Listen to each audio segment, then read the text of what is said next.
Ei, pessoas, sejam bem-vindos ao Data Bytecast, um podcast feito por uma geminiana, passando aqui seus relatos, seus conhecimentos em relação à área de tecnologia, em especial inteligência artificial e ciência de dados. E claramente que eu não poderia, gente, falar sobre mitos. Mitos, mentiras, coisas que as pessoas acreditam e que parece que é tão verdade, porque todo mundo fala sobre isso e todo mundo aceita uma verdade única e que na verdade não, e que mitos podem atrapalhar a nossa carreira, tá? Então eu vou falar com base, tá? Na minha experiência de 4 anos aqui na área de ciência de dados. Acho que eu tô fazendo 5 anos. Nossa! Acho que são 4 anos como cientista de dados e 5 anos na área de tecnologia, porque antes de eu ser cientista eu fui analista de dados. E aí,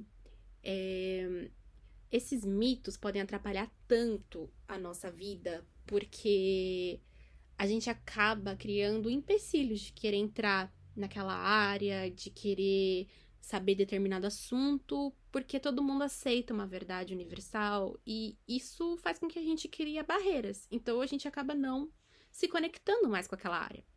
E aí existem alguns mitos muito populares em relação à ciência de dados, né? Tem os mitos da inteligência artificial, mas nesse assunto e nesse episódio específico eu vou falar sobre a ciência de dados, tá?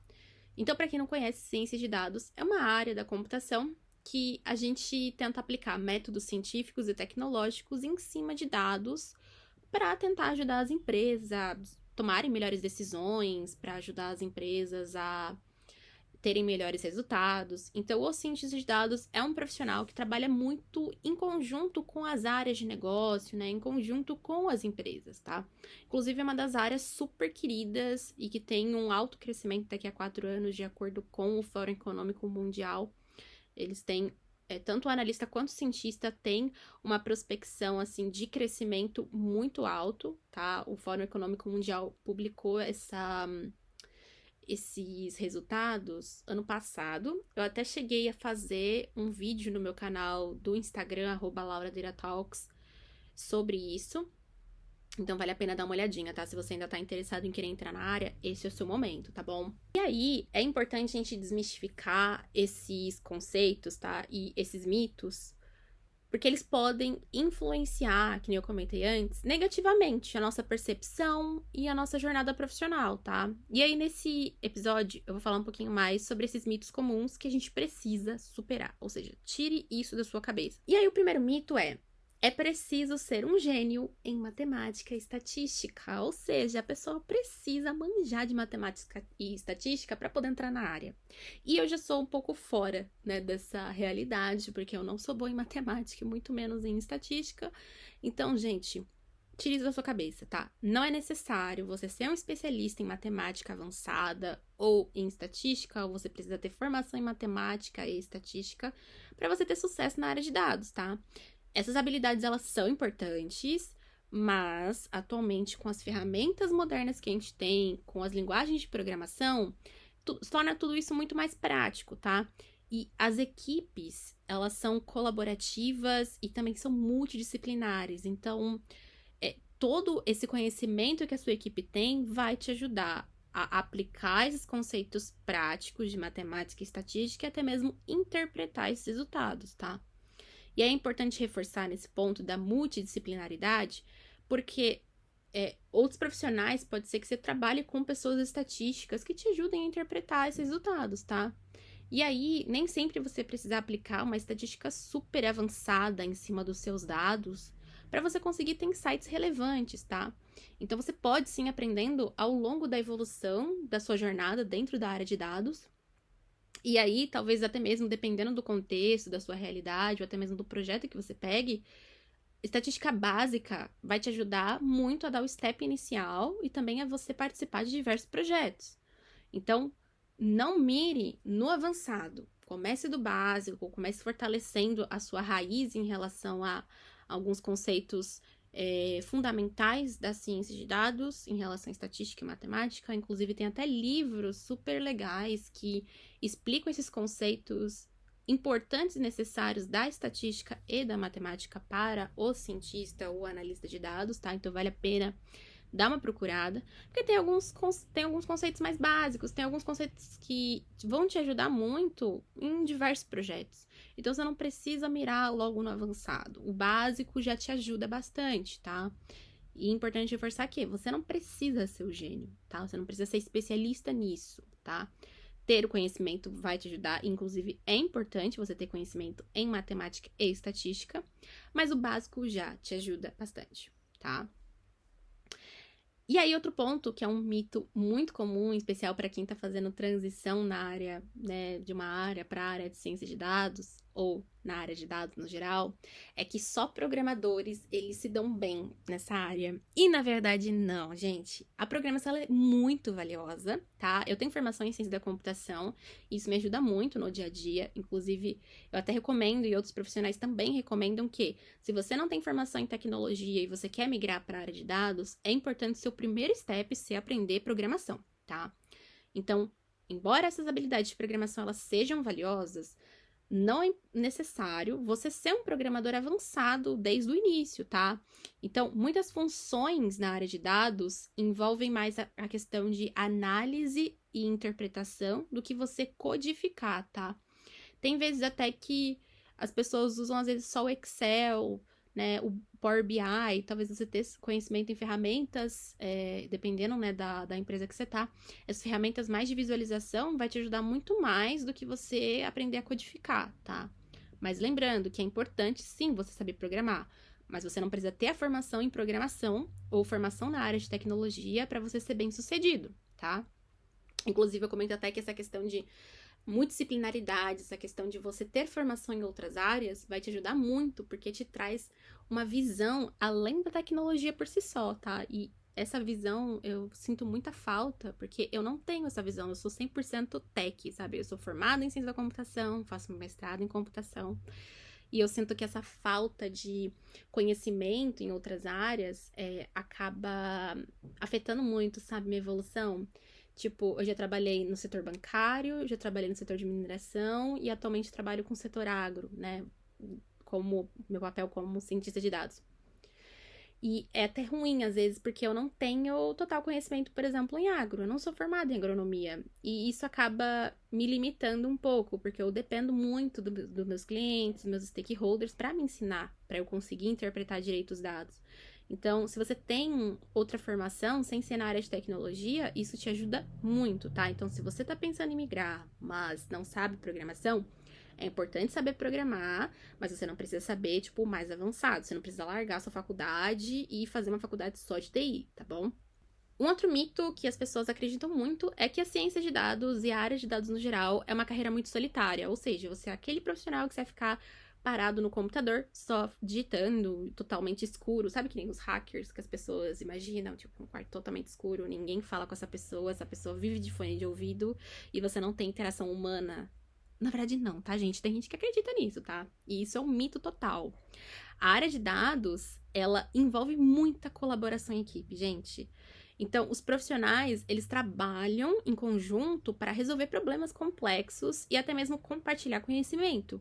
E eu acho que isso é da área de tecnologia no geral. Então, muitas pessoas acreditam que carreiras na área de tecnologia são carreiras solitárias, são carreiras assim que você não fala com outras pessoas. E na verdade não, porque você trabalha muito em equipe para você conseguir resolver um problema, e às vezes até um problema da sociedade, você tenta mudar o status quo para, ou seja, a situação atual, para você tentar desenvolver uma solução que ajude as pessoas ou que melhore a empresa. Então você precisa sim trabalhar em colaboração. E a comunicação, tá? A skill de comunicação, ela é uma habilidade crucial. Você saber comunicar os seus resultados, você saber explicar o que você fez e você saber explicar termos muito técnicos. Então, a comunicação e interação social é muito importante, tá bom? Inclusive, você vai trabalhar com pessoas que conhecem da ciência de dados, têm conhecimento analítico, ou até mesmo pessoas que não têm esse conhecimento, que são pessoas muito mais do business, né? São muito mais do negócio, que manjam daquela indústria específica. Então, você precisa saber se comunicar com ambos os perfis. Um outro mito que a gente precisa tirar da nossa cabeça é que você precisa de um diploma avançadíssimo em ciência de dados, ou seja, você precisa ter um MBA para você poder trabalhar com dados. E na verdade não, tá? É importante você ter esse tipo de diploma, você ter esse tipo de especialização, vai te ajudar a se destacar, talvez, né, nas entrevistas e no currículo.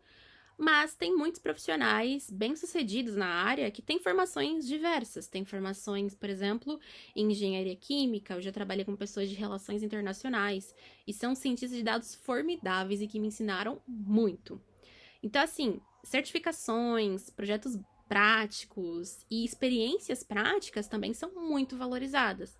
Em especial os projetos, caso você não tenha experiência na área de dados, você quer entrar, os projetinhos que a gente chama de projetinhos pessoais, que são projetos fora do mercado de trabalho, esse projeto você faz em cursos, que você acaba explorando sozinho algumas bases de dados, elas são muito importantes porque mostra que você tem o conhecimento prático, o conhecimento técnico. Então, isso é muito valorizado no mercado de trabalho. Então, assim, o MBA vai te ajudar a se destacar, MBA ou algum diploma avançado em ciência de dados, um diploma de pós, vai te ajudar porque vai comprovar que você tem esse conhecimento, que você se formou nisso, mas não é um pré-requisito, tá? Você sabendo contar a sua história no meio do recrutamento, né, no meio do processo seletivo, e você saber mostrar que, através dos seus projetos práticos, que você tem esse conhecimento técnico, é muito mais valorizado. Você também tem chance de entrar na área, tá?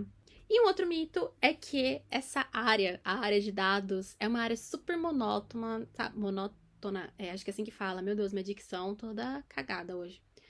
A área de dados é monótona, ou seja, sem muita criatividade, é sempre a mesma coisa. E, cara, isso é um mito total, gente. A análise de dados e a ciência de dados, ela pode ser incrivelmente criativa, porque você precisa saber resolver problemas complexos e extrair insights inovadores, e tudo isso demanda muito pensamento analítico. Isso demanda muito pensamento criativo. E aí, tanto essa questão também de visualização de dados é uma forma de você se expressar artisticamente, ai meu Deus do céu. Se expressar de forma artística. Pronto, ficou melhor de falar aqui. Então, eu vejo muito que criatividade depende muito do ponto de vista, né? A gente muito atrela a palavra criatividade e expressões artísticas muito para áreas de humanas, muito para essas áreas mais de artes, marketing, design. E tudo bem, essas áreas também envolvem esse tipo de habilidade. Mas na área de tecnologia, em especial na área de dados, também é super exigido, só que de uma outra forma, numa forma mais de resolver problemas e chegar em soluções. Então, dependendo da forma como você tem essa questão, essa habilidade de resolver problemas a partir da tecnologia, você vai ter uma gama muito mais alta de opções. Então, por exemplo, a forma como eu resolvo um problema é diferente da sua, porque os nossos níveis de criatividade vão ser diferentes. Então, e até legal essa questão de hackathons, né, que são competições de tecnologia, ela é bem legal, e principalmente trabalhar em equipe no mercado de trabalho é bem legal nesse ponto também, porque você lida com pessoas com ideias diferentes, criatividades diferentes, e aí vocês se unem para poder chegar em uma solução super legal que vai resolver um problema. Então, criatividade, ela é muito utilizada tanto na questão de análise de dados quanto na questão de ciência de dados. E aí, um outro mito é essa questão de que todo mundo que quer entrar na área de dados, ela tem que se tornar cientista de dados. Ou seja, eu chamo isso de a predominância da imagem do cientista de dados. E eu falo isso que eu tenho meia culpa, tá? Eu falo muito nas minhas redes sociais sobre a área de dados e ajudar as pessoas a entrarem nessa área, mas eu bato sempre na tecla do cientista, porque é o que eu tenho mais expertise, eu tenho mais experiência. Mas por ter essa predominância de muitos cientistas de dados compartilhando seus conhecimentos, a gente acaba enviesando toda a visão do que é ser um profissional da área de dados. Então, todo mundo acredita que só existe a carreira de cientista de dados. E, na verdade, não. Existem várias outras funções, como o analista, o engenheiro de dados, os especialistas em BI, os data translator, né, também, que existe essa carreira de pessoas que conseguem transcrever soluções analíticas para outras pessoas, né, pessoas que não têm essa skill de análise de dados ou skill de dados. Então, existem diversos outros profissionais sem ser o cientista de dados, tá? Por isso que eu chamo de área de dados. Eu nunca chamo de ciência de dados. Porque o cientista de dados é um profissional, né? É uma carreira dentro da área de dados. E existem muitas pessoas que generalizam a área de dados como ciência de dados, tá? E na verdade não. Existem outros profissionais dentro da área de analytics, da área de dados, e a gente precisa muito trabalhar com essa mentalidade, porque não é necessário você seguir esse caminho de cientista, tá? Se não for a melhor opção para suas habilidades, para os seus interesses. Se você não gosta de ciência de dados, você não precisa trabalhar e se tornar cientista de dados, tá? Você pode ser outros profissionais. E você ainda pode brilhar muito, tá? Acho que o último mito que eu quero trazer aqui, acho não, é o último mito que eu vou trazer aqui pra vocês, é essa questão de que você precisa de vários anos pra você se tornar proficiente dentro da área de dados, tá? Então, assim, embora seja uma jornada contínua de aprendizado, tá? É possível, sim, você desenvolver as habilidades práticas de uma forma super rápida, tá? Então, com a prática constante, projetos práticos e você se qualificando, você pode acelerar o seu desenvolvimento profissional. Mas tome cuidado com pessoas que prometem que você vai conseguir se tornar um cientista de dados em 1 ano, em 6 meses, tá? Porque é até mesmo inviável pela quantidade de habilidades que você precisa desenvolver. E às vezes até o mercado exige uma quantidade surreal de anos de experiência. Mas você não precisa. Eu só posso ser considerada cientista de dados depois que eu tiver 1 ano de experiência. Não, tá? Você pode sim se desenvolver muito mais rápido, dependendo do quanto de dedicação e o quanto de tempo você coloca na sua formação. Ou seja, tá? Uma escolha minha, por exemplo, eu não gosto de estudar de final de semana e depois do expediente eu desligo meu computador. Isso pode estar, por exemplo, atrasando, entre aspas, minha carreira? Pode ser, mas é uma escolha minha, porque eu estou dedicando meu tempo, assim, mais ou menos o quanto de esforço eu quero colocar para minha qualificação. Eu tenho meu mestrado também. Então, assim, depende muito do quanto você vai se colocar à disposição em questão de tempo, em questão de qualificação, tá? Então, você não precisa de anos para você se tornar a pessoa de destaque da área de dados. Você pode demorar muito menos tempo do que isso, mas vai depender da sua dedicação e da oportunidade que o mercado vai trazer para você, tá? Então, para finalizar, tá? É importante você superar esses mitos, pois vai te ajudar a criar uma mentalidade muito mais realista e positiva a você entrar na área de dados, tá? E a diversidade de caminhos, habilidades e abordagens é uma força, tá? E não uma limitação na construção de uma carreira bem-sucedida nesse campo, tá? Então não existe uma fórmula secreta de que tudo que uma pessoa passou vai ser realidade absoluta, tá? Então, tendo essa interseccionalidade, toda essa multidisciplinaridade dentro da área de dados, toda essa diversidade, é o que compõe a beleza da área, tá? Então, uma regra não se aplica a outra. E esses mitos que as pessoas fazem em cima da área de dados, ela precisa cada vez ser mais superada e a gente precisa quebrar esses mitos, tá? Porque você não precisa aceitar isso como verdade absoluta, porque ela não é, tá bom? Então é isso, gente. Não esqueça de deixar a sua avaliação aqui em relação ao episódio e até o próximo episódio. Tchau!